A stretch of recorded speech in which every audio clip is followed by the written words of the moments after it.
Hey guys, it's Ted Bogert. We're back with the Ted Show. You know I love anyone who's an artist of any kind, and I especially love our musical guests. And today we have Mackenzie Miller on the show. It's all about the adventure, which I can't wait for her to share her story. We have her website, her wixsite.com, scrolling across the bottom. So if you want to learn more about her, you can absolutely go there. Welcome to the show, Mackenzie. We did it. How are you? I'm good. How are you? I am good on this crazy Monday morning. Everybody loves origin story, which I told you before we went live. They love to know, how did you decide? Where did it come from? Were you always talented? So give us a little bit of history or 411 on you. Yeah, sure. So I've been growing up singing. I had my first solo in church choir when I was 3 years old. Wow. And my mom, it was this bumblebee song. I couldn't even tell you what it was, but yeah, it was about a bumblebee. I was in a play, and my mom was the choir director. And so I kind of grew up in a very musical environment because of my mom.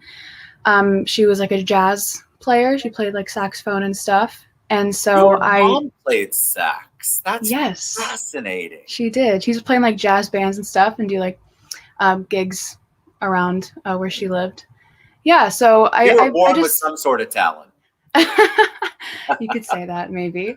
Yeah, but I just grew up like that, and we listened to a lot of Beatles and 1960s, 50s and 70s, 80s music when I was growing up. So that was definitely a big influence on me.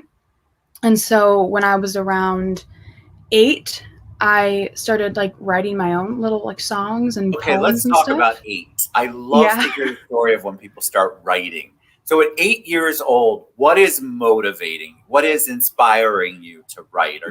Is it an emotional thing, or is it a day at the beach thing? What's going on with an 8-year-old who's writing songs? So it started kind of I just really love to make up stories. Me and my brother would play pretend in the backyard, and then I would just wander around the woods behind my house and just kind of tell myself stories. And then one day I just decided to write one down, and I wrote it in the form of a poem because I really liked poetry. Sure. And then I would do it with my friend because we thought it was fun. And then I just never stopped doing it. I just kept telling stories. Did you understand how to read and write music, or you're the lyricist? Yeah, at that point it was just lyrics. I had taken some piano lessons, and I had obviously sang in choirs and stuff. So I was just singing them with no instrument or anything. It was just words. So I love the fact that you just started storytelling, because that's basically, I think, music is just a beautiful version of storytelling. And then as you progress, a lot of kids have musical thoughts, inclinations, but it's one thing to do it at 8. How did you begin to do it as you got older? Did you lose interest and come back to it? Did you continue to hone your craft? What was it like after that? So after that, I became obsessed with Taylor Swift because I was I do that too. And so I just really wanted to learn guitar. And so for Christmas, when I was 10 or 11, my parents got me a guitar. And I took one guitar lesson, but it was super expensive because of course it's expensive. So I kind of stopped taking them. And then we moved to the Philippines, me and my family, which sounds really random. It's because my dad's work. But while I was there, I was 12 years old, so middle of middle school. So you're moving to a completely different country, completely different culture, with only your family, no friends at 12 years old. So I was pretty lost. And I kind of just leaned into music at that point in my life. So I started taking guitar lessons there. And I took them for about 2 months. And I just learned enough to know chords and be able to put music to the songs that I was already writing. And so for the couple of years that we lived there, that's all I did because I had no one to hang out with. And that's some great angst there. Now you're talking. Now it's not bees and butterflies. Now it's mom and dad moved me halfway across the world. don't know anybody, nobody's here, and then you're also on the brink of being a teenager. Oh yeah. So all my songs were like, life sucks. I'm I don't mean to laugh crying. I'm because depressed. we all felt that at that age. No, yeah, 100%. But we can't all express ourselves like you. Yeah. So it was definitely a great way to get through that because I didn't have anything else.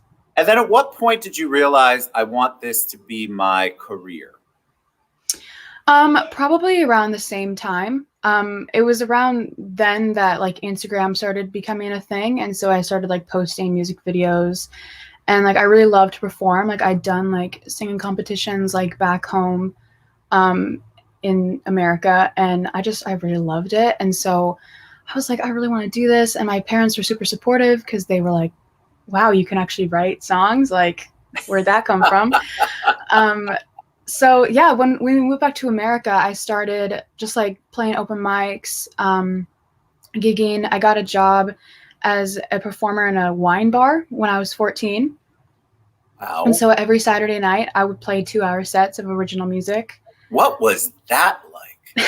It was wine really bar, fun. So you can't even imbibe in that, even if you wanted to. Yeah. So you're performing for people around you who are drinking. Yeah. What was that like? Were they respectful? Were they responsive? How did that go for a 14-year-old? I mean, a lot of times, like, I was background music, which, you know, when you start out, like, you're going to be background music. It's just something you have to get used to, which it was definitely hard for me to get used to because I'd finish a song and, like, nobody would clap. And I'd be like, okay, I'm going to start the next song now. And so that's pretty awkward. But luckily, like, we lived in a pretty small town. And so my parents would just invite all their friends. And so a lot of times my mom and then their friends would invite their friends. And so my mom would like pack this place with people. Nice. And so eventually it got to the point after I'd been playing there for a while that like the same crowd would come back. And so then people were actually listening and they'd like want to know the stories behind all the songs. So I'd like get to talk a little bit. And it was really good, like experience, just like playing live and like talking to an audience because especially at 14 you don't really get experiences like that. I mean, that takes some confidence in your ability. I mean, kudos to you and to your parents for supporting that. I love it when parents come together. I'm sure it helped that your mom was musically inclined and could see your talents. What's that like when I'm thinking about the times where there's somebody in the background singing. Most of the time, I think they're singing songs that I would know. What was it like sharing songs that were original by you? It was really fun. Like from the time that I like started, the first time that I showed my mom a song that I like played, like written on the guitar, and she was just like, "Wow, this is so good." I really just wanted to like share with other people. So it was really exciting to like come every week and be like, this is a new song I wrote. Like, I want to know what you guys think of it. Yeah, it was That's really a fan fun. club that you got. You had early on people who were fans of your music and your performance. That's a big deal. Mm-hmm. Was it difficult to keep up with school and normal 14-year-old human things that go on with a teenager and work at a wine bar performing? Or was it easy for you because you were working on your passion? A little bit of both. I'd say I was homeschooled my entire life until I got to college. So I was able to spend a lot of time on music. And when I got to high school, I kind of made the decision to continue being homeschooled and do it online because it gave me a lot of free time to like work on my passion and my music. And like I still had friends and I could still go out and like have fun with people, but my main focus was definitely like always music. Did you go to college for you? Was that is that musical studies? Did you continue to perform? How did that go? Because a lot of times you get to college and then you're like, parents, not yours, but a lot of parents will be like, well, you perform all you want, but you really need to have a backup degree. Yeah, my parents were definitely not like that. They were like, you can do whatever you want. And so I started, like they have a program where I live where you can like start college, like while you're still in high school. And so when I was 17, I started going to this community college here in town. And I did that for 2 years, and I got an associate's degree. And while I was doing that, I was part of a jazz choir at this school, which was like vocal kind of jazz, which was super fun. It really just like helped with my musicianship so much, because I got to like learn more about jazz music and improvisation and like all this stuff. So I was doing that, as well as like still like gigging and stuff. And then currently I go to the Liverpool Institute for Performing Arts in Liverpool, England. Amazing. Where I'm studying songwriting and performance. So that's amazing, by the way. Kudos to you. Thank you. Yeah. So I'm just constantly doing stuff. So tell me how you pivoted. Performers, obviously, artists. 2020 was especially hard on anybody who was in the arts. How did you pivot your performance, your collaborative writing, your keeping yourself fresh and motivated and in front of your audience? What did you do? Yeah, it was definitely hard. When the pandemic first started, I was in Liverpool, and I was supposed to be playing at the Cavern Club, which is where the Beatles got discovered. Amazing. And like I mentioned before, my mom was a huge Beatles fan, and that was like the reason that I like really got into music as a kid. And so it was like a dream come true that I was going to do this with my band, and it got canceled, and I had to come home, and that was just like That's knife to the heart. I was so sad. My mom she was supposed to come to Liverpool and see, and it was just like so upsetting. So that was really hard, and I had like to cancel a lot of gigs. And so for a while I was just kind of like a little depressed. I was just like, I don't want to do anything. Like, this sucks. So I was pretty quiet for a while. And then I just started working on like production and stuff, because that was something that I really didn't start doing until recently in the pandemic. And so I started producing, and that really kept me like motivated and like excited to work on stuff, because it was like something new. And so I started doing that and like posting the music that I was producing on SoundCloud.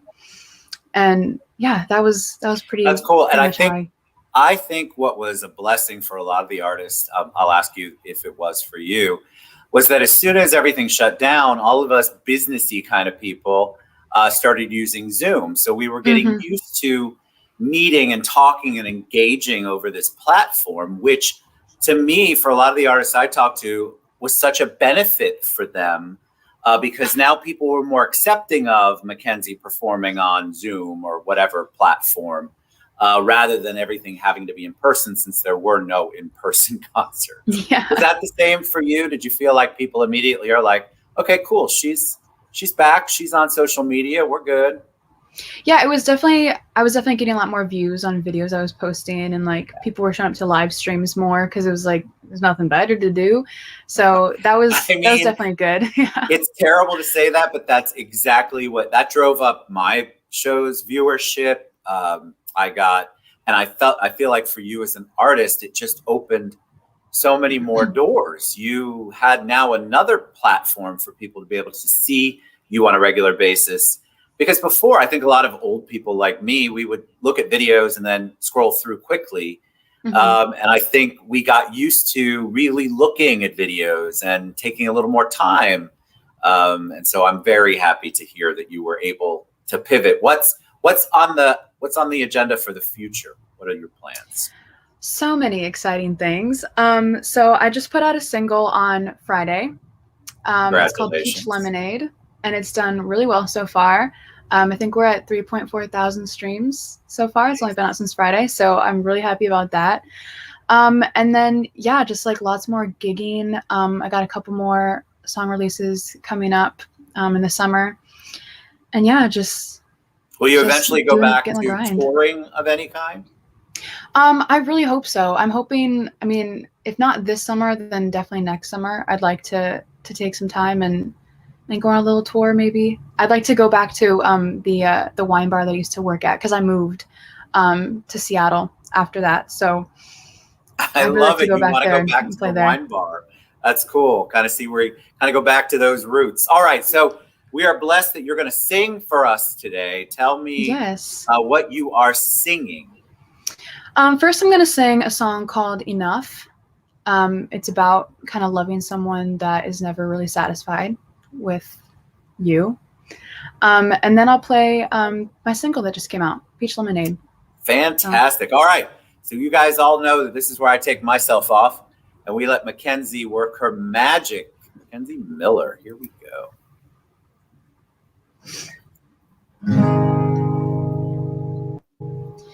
You loved me like you loved your cigarettes. I was a burn in your lungs you'd never forget.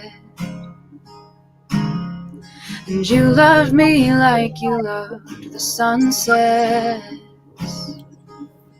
sleeping in on rainy days and showing off your Corvette. You had 1,000 vices, and I was just another one. If only you could have needed me enough, we might have been a summer night, warm and endless. But you were all rips and tears, wild freedom, a heart that beat, restless, reckless with abandon. I'm understanding I'm not enough.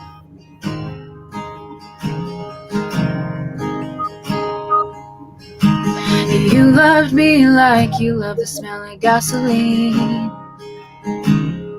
When you smiled, lit up like you could burn down anything. And I loved you the way that they love in fairy tales. I guess I knew it too deep into it for it to be real. You like to bet your chances, and I was just another one. If only you could have needed me enough, we might have been a summer night, warm and endless. But you were all rips and tears, wild freedom, a heart that beat, restless, reckless with abandon. I'm understanding I'm not enough.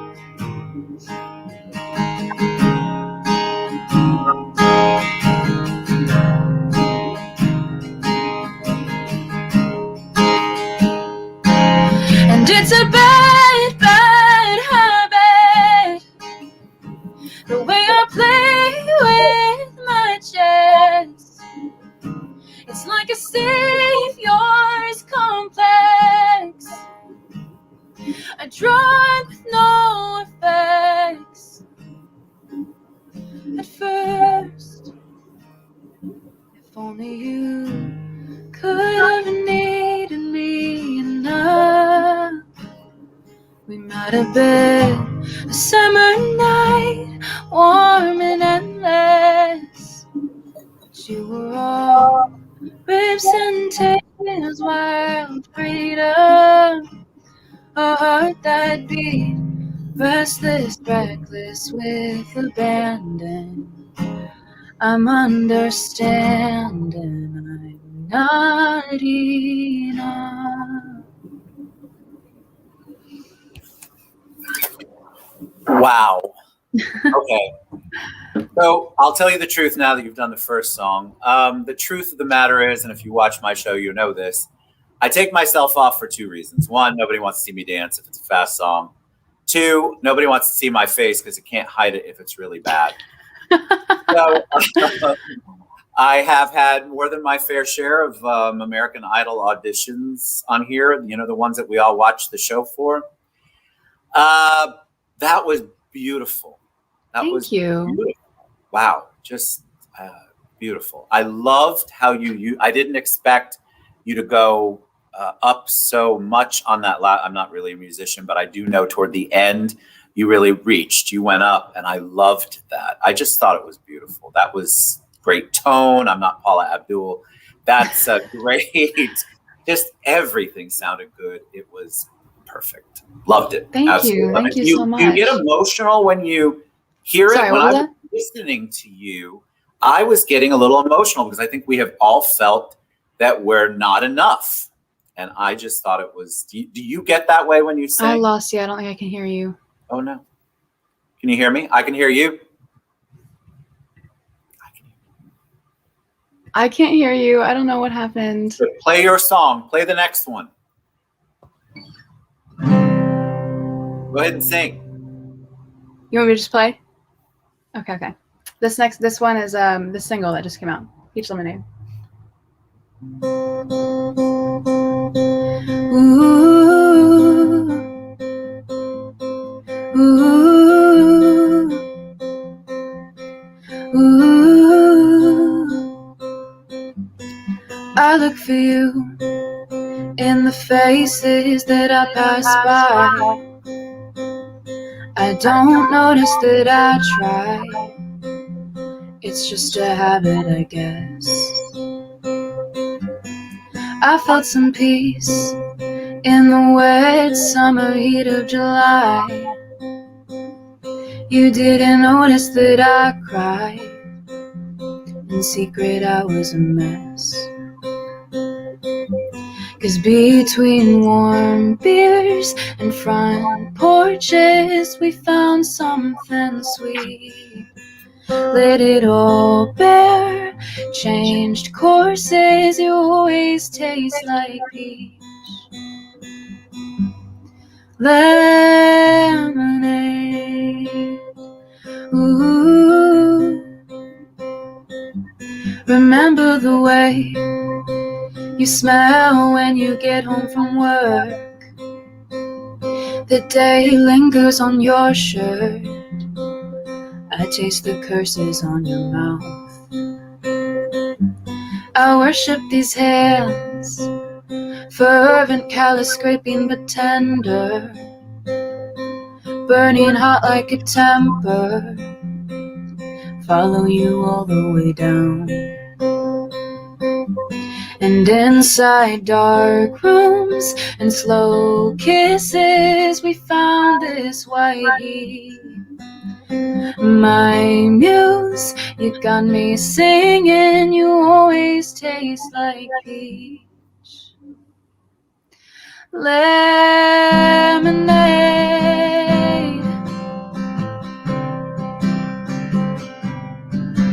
I wish we could dance on kitchen floors. I wish we always had one more. I wish that time would freeze and we could live in moments forever.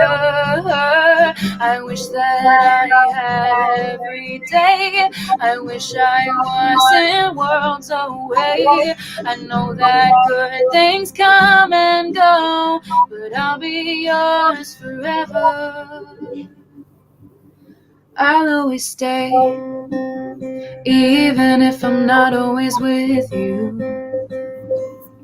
Met you and I just knew you're a slow day on the beach. You always taste like peach.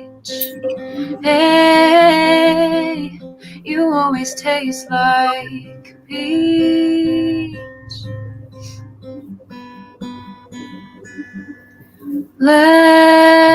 lemonade. Ooh, ooh, ooh, peach lemonade.